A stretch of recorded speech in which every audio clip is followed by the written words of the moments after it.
এটা মহাভারতের বনপর্বের এক ঘটনা।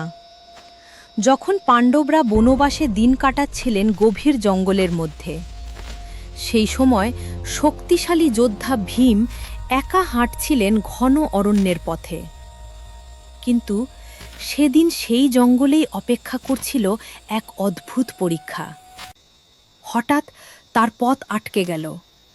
একটা বৃদ্ধ বানর শান্তভাবে শুয়ে আছে, তার লম্বা লেজ পথ জুড়ে ছড়িয়ে। ভীম বিরক্ত হয়ে বললেন, এই লেজটা সরাও, আমি যেতে চাই।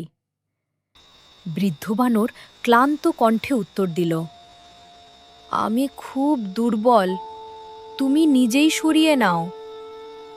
ভীম হেসে উঠলেন। তার কাছে এটা ছিল খুবই সাধারণ কাজ। তিনি এক হাতে লেজ তুলতে গেলেন, কিন্তু লেজ একটুও নড়ল না। ভীম এবার দুই হাতে নিজের সমস্ত শক্তি দিয়ে চেষ্টা করলেন। তার শরীরের পেশি ফুলে উঠল, মাটি কেঁপে উঠল, কিন্তু লেজ নড়ল না। ভীম স্তব্ধ হয়ে গেলেন। তার চোখে এবার রাগ নয়, বিস্ময়। তিনি ধীরে ধীরে মাথা নিচু করে বললেন, আপনি কে?